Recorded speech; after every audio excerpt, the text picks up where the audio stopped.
आज हम बात करेंगे कि भारत में अरब लोग कैसे आए और उनका इंडिया आने का रीज़न क्या था, और जब वो इंडिया आए तो उन्होंने इंडिया पे अपना क्या इम्पैक्ट डाला।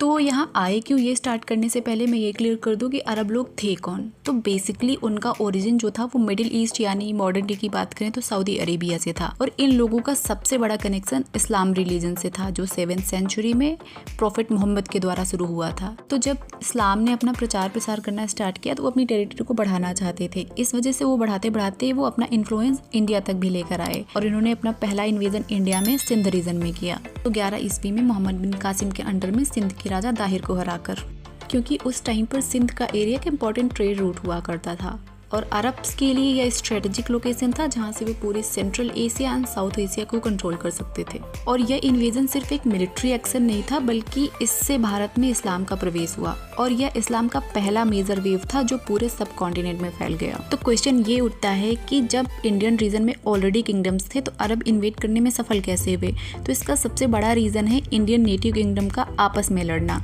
जिसका पूरा फायदा इन्वेडर्स ने उठाया।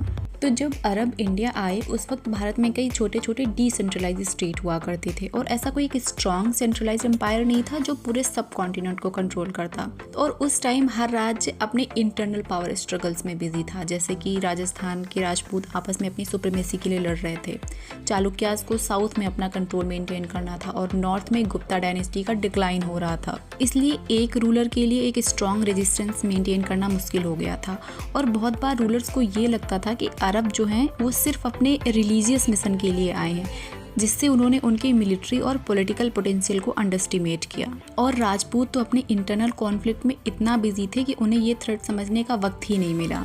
तो अरब के आने के बाद ट्रेड रूट्स, इंडियन सोसाइटी और रिलीजन पर बहुत बड़ा इम्पैक्ट पड़ा। इस्लाम का प्रचार धीरे धीरे पूरे भारत में होने लगा, जिसमें स्पेशली सूफिज्म ने काफ़ी इंपॉर्टेंट रोल प्ले किया। उन्होंने इंडिया में अपने कल्चरल और रिलीजियस प्रैक्टिसेस इंट्रोड्यूस किए, जैसे कि अरबिक लैंग्वेज, आर्किटेक्चर और उनके आर्ट फॉर्म्स। उन्होंने न सिर्फ इंडिया के रिलीजियस लैंडस्केप को इन्फ्लुएंस किया, बल्कि कल्चरल और इंटेलेक्चुअल फील्ड्स में भी अपनी लेगेसी छोड़ी। तो आप समझ सकते हैं कि कैसे नेटिव किंगडम्स की गलतियां उनके लिए ही बहुत डिस्ट्रक्टिव साबित हुई, और अगर ये किंगडम यूनाइटेड होते तो क्या होता। आपको क्या लगता है?